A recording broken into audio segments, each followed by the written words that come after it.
Jornal da Orla na TV. Olá, estamos começando mais uma edição do Jornal da Orla na TV. E no programa desta semana nós vamos falar sobre direitos do consumidor com um especialista no assunto. O Jornal da Orla na TV já está no ar.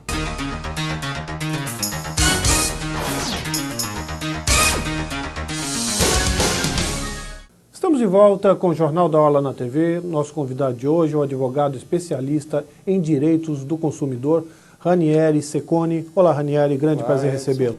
Prazer é meu estar aqui. Ranieri também coordenador da Comissão de Defesa do Consumidor da OAB Santos. Ranieri, nós temos muitas reclamações sobre as empresas de telefonia que estão empurrando, literalmente, serviços ao cidadão. Eu tenho o caso de um leitor que recebeu, sem ter pedido, o SPID, um aparelho de SPID, 5 vezes da Telefônica. Ele devolvia, a Telefônica mandava de volta, devolvia 5 vezes. Ao final do mês veio a conta de um aparelho que ele não usou, R$800. Ele não pagou a conta, cortaram o telefone do coitado. Então, como é que fica essa situação? Isso não é um verdadeiro abuso? Abuso é pouco. A situação é bizarra e absurda por si só. Só o relato dela faz com que a gente enxergue logo de cara que tem alguma coisa muito errada, né? E eu sugiro que ele tome cuidado, porque se ele não tomar alguma providência urgente, ele não vai ficar só com o telefone cortado. Já já o nome dele vai para o Serasa também e a vida dele trava. Não são raras situações como essa. Isso tem acontecido corriqueiramente. As empresas de telefonia, tanto fixa quanto móvel, são extremamente eficientes para vender. Mas daí até serem capazes de gerir essas vendas, a deficiência deles é muito grande. Ainda ontem eu ouvia uma entrevista de 2 responsáveis pelo departamento comercial de 2 grandes empresas de telefonia. Eles não paravam de falar em qualidade do produto e etc. Só que na prática a gente vê situações bizarras como essa acontecendo o tempo todo. Vamos deixar claro, não tenho nada contra os serviços dessas empresas, aliás são serviços essenciais. Só que isso não acontece em outros países. O que está acontecendo? O Brasil virou a casa da mãe Joana? O que falta mesmo, Edson, é os órgãos com poder de polícia tomando atitudes mais sérias e mais enérgicas. O consumidor, ele vai fazer e ele pode fazer o quê? Procurar a justiça, e eu digo sem medo de errar, aqui em Santos, especialmente no Juizado Especial Cível, que é o responsável para lidar com coisas como essa, ele vai conseguir acolhida imediata às necessidades dele. Se ele souber procurar um bom advogado, ou mesmo sem um advogado, se ele não tiver condição de contratar, procurar direto lá o balcão do atendimento, os funcionários vão colher a reclamação dele e o juiz muito provavelmente vai dar a liminar de um dia para o outro, suspendendo, determinando a suspensão de qualquer cobrança, determinando a religação da linha e suspendendo qualquer outro ato em consequência disso. Depois o processo vai se esticar, vai ter muito que ser tratado lá na frente do juiz, vai. Mas uma coisa eu digo também, a venda, o envio de qualquer produto sem solicitação é prática abusiva, expressa na lei, tá? E dá direito à indenização. Esses R$800 que ele foi cobrado indevidamente, nos juizados especiais cíveis aqui de Santos, numa das varas, provavelmente ele deve pegar uns 5 a 10 mil reais de indenização. Na outra, algo entre uns 3 a 5 mil reais de indenização.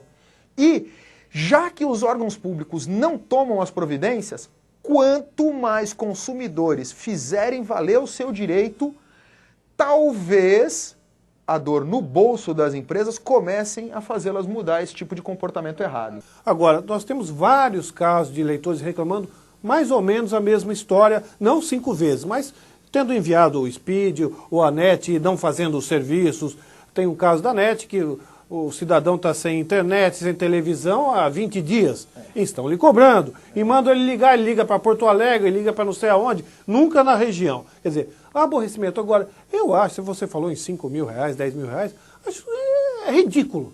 Porque o aborrecimento que o cidadão passa, a mulher fica nervosa, ele fica nervoso, aí ele chega em casa nervoso, chuta o cachorro, quer dizer, o transtorno, isso não tem preço. Eu concordo. Eu estou dizendo esses valores porque é isso que a gente vê acontecendo na prática, valores a partir desses patamares. Porque, veja bem... Dependendo da situação, o consumidor fazendo prova de que aquilo lhe trouxe transtornos de tal monta, lhe perturbou, e aí a questão da prova é muito importante. As pessoas precisam saber entender de que no processo judicial a questão da prova é muito importante. Ele fazendo prova da dimensão do problema que ele viveu, eu já vi indenizações, existem casos em situações semelhantes a essa, de indenizações de mais de 50 mil reais. Não é o comum, não é o usual. Esses valores iniciais que eu passei, 5, 10 mil reais, é a média, é o que costuma se dar como piso em situações semelhantes a essa. Na realidade, o brasileiro não tem o costume de recorrer, de fazer valer os seus direitos, ir à justiça. Porque a partir do momento que a justiça impõe uma multa de 50, 100 mil reais, as empresas vão começar a maneirar. Opa! Concordo. E veja, é muito importante, aí de novo, eu acho que também cabe à população, também cabe ao consumidor, cobrar dos órgãos, né, do governo que tem o poder de polícia que a lei lhes dá. O PROCON, aqui em Santos, representado pelo SIDOC, e a Anatel. Pois é, eu ia perguntar onde anda a Anatel. A Anatel funciona, Edson, só que ela precisa ser acionada e, assim, o consumidor não tem jeito. Isso é que é o triste da história. Aquilo que deveria ser o dever de ofício, né? Fiscalizar de ofício para que a sociedade não precisasse primeiro passar pelo prejuízo e ela ir atrás do seu direito, o órgão deveria de ofício não deixar isso acontecer, acaba só acontecendo em função da provocação e quando o consumidor provoca a Anatel, ela fiscaliza e autua. Mas sempre em função de provocação. Tinha que fazer isso por conta própria para que ninguém precisasse procurar por ela. A sociedade não tem que ficar sujeita aos abusos, ela não tem que ir atrás do seu direito. O direito está lá na lei e tem que ser dado por quem tem obrigação de dar e quem ganha dinheiro em cima da sociedade, porque as operadoras estão ganhando fortunas inomináveis. Ranieri, muito obrigado pela entrevista e você, telespectador, pode ter mais detalhes dessa nossa conversa aqui na edição impressa do Jornal da Orla e também no Jornal da Orla na internet. Então, não se esqueça, se você se sentir prejudicado, não vacile, recorra, contrate um bom advogado e recorra à justiça. Este é o seu direito, pois só assim a gente muda esse país e acaba com esses abusos. Jornal da Orla na TV.